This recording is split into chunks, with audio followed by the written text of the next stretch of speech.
Who are the favorites to win the AFC North? Cleveland, this is for you. You like basketball. You like that reference. Listen, this team asserted themselves in the AFC North. Like, let's not disregard what they did last year, and let's not disregard how they're built as a football team. Arguably the best offensive line in football. OBJ back healthy. A defense that's way improved with bringing over Johnson and Troy Hill from the Los Angeles Rams. I'm not just talking about player talent, though. I'm talking about coaching. And that's something we talked about with Freddie Kitchens. It's something we talked about how this franchise was in death, trying to figure out what direction they wanted to go. The general manager, Andrew Berry, has settled things down in Cleveland. Baker Mayfield is insulated. I don't think Baker Mayfield is going to ascend to a league MVP. I think he's going to be a really high-level quarterback if they continue to manufacture offense like they do. Kareem Hunt, Nick Chubb. Go through all of the names. But this division that I played in, by the way, before you start your dribble,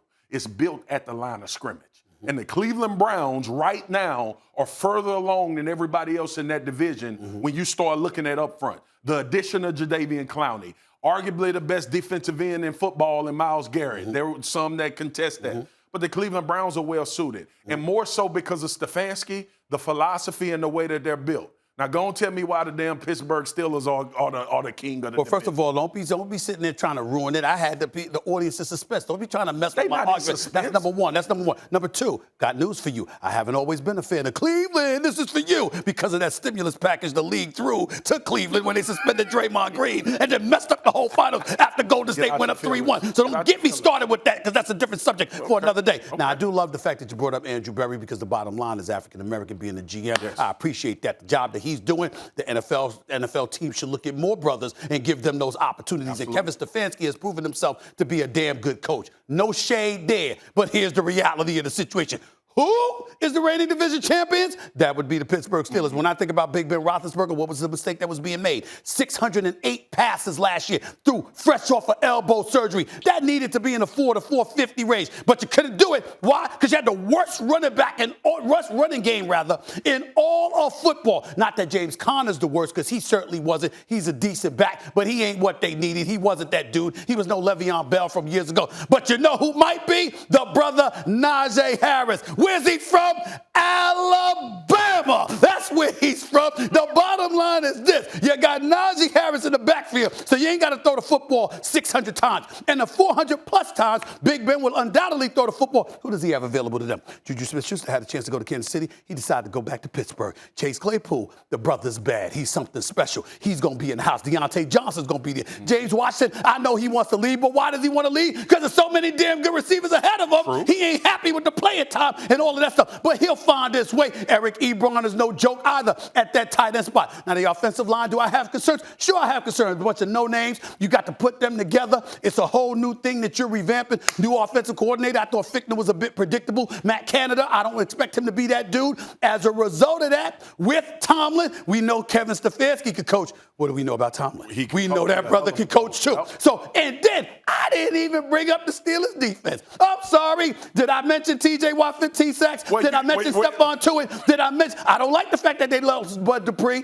to Tennessee, but I love the fact that Devin Bush is going to be back. I'm just looking at these brothers right here. The defense, number 3 against points allowed. Number 3 in yards allowed. Number 3 against the pass.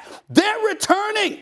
And the offense is going to be better. Yeah. So everybody can sit up there and talk about Cleveland all they want to, but in the end, the AFC North beats up on one another. We all get all that. Yeah. Cleveland had their time in the sun, but now you put everybody on alert. Everybody thinks you've arrived. They think that Baker Mayfield is worthy of all those progressive commercials, which he was based off of last season, but it's a new day. Steelers winning this division. Yeah, Steelers winning this division. You and I sat in this damn studio a couple years ago when everybody was on the Cleveland hype train. That's right. And we was like, Paul, stop. Right. We agreed there. We agreed. We agreed. And we were right. But you are out of your damn mind right now. Okay. And first of all, let me tell everybody this. Sure. The Pittsburgh Steelers got to figure out how to get T.J. Watt to play a game. He's been showing up at practice, but he's asking for a new contract. Okay. And you know what it is? They'll figure it out. They'll figure it out. Yeah, I hope He's so. A Watt. He's a Watt. He's a Watt. He's a Watt. He'll be there this Sunday. He'll be there this Sunday. He'll be there this Sunday. He'll be there this Sunday. And listen, I'm with you. I'm with you. I think Big Ben will be better. That's right. I think Big Ben will play better than he did last year, especially down the stretch. Right. By no means am I telling you the Pittsburgh Steelers are a bad football team. Okay. But you know damn well the Pittsburgh Steelers are not in position to win. I do not know that. Yeah, you do. Don't tell me how I know. Don't tell me what I know. I do not know that. I do not know that. Excuse me. You all calm, cool, and collected about the Cowboys? Well, everybody talks about me and my emotion with the Cowboys, but this is what I was starting to show off with. We never get to your emotion when we start talking about your team. Devin Bush is back, and Bud Dupree is gone. It's all of that. The bottom line is, bro, just own the fact that as we stand here today, that the Cleveland Browns are the team in that division. Time out. Mike Tomlin is going to be on the show. Yes, Molly does want to talk. Mike Tomlin's going to be on the show tomorrow. Looking forward to that. We'll ask him about this. But excuse me, guys. Did you forget there's an MVP? His name is Action Jackson, Lamar Jackson, the Ravens. They're actually the favorites to win. How far can Baltimore go? Since you're both sleeping. Can I answer that? Can I answer that? Sure. First things first. How about we make sure he don't come down with COVID again? It happened twice. Come on now. That's a different subject for another segment of this show. How do we know he's going to be available? Yep. You know, he don't want to talk to doctors. He don't want to talk to epidemiologists. Oh, no, Lamar Jackson wants to talk to his teammates as if they're medical professionals about the vaccine. Go figure. Okay, so you got that going on, all right? By the way, not just one in J.K. Dobbins, but another running back went down with an injury. So you got all of that going on. They're actually trying out Le'Veon Bell, So? Devontae Freeman, and others for Justice Hill. You know what Le'Veon Bell did for your Steelers? Yeah, how many years ago was that? I had an afro. Yeah. The bottom line is that's a long, long time ago for Le'Veon Bell. I love him, but it's a long time ago. At least you want to acknowledge something associated to the Steelers with truth. Excuse me. Listen, the Baltimore Ravens are not where they should be because their backfield is compromised, Molly. When you think about how they're philosophically built to run the football, we've been screaming, evolve the passing game, but we talk about that in playoff context. We say when Lamar Jackson gets to this point, he needs to be able to do this to win football games. The Baltimore Ravens have ran the ball down people's throat. Now you have a backfield where you've lost two of your hogs, two of the dudes that really are responsible for helping Lamar Jackson have the type of success in the run game that he has.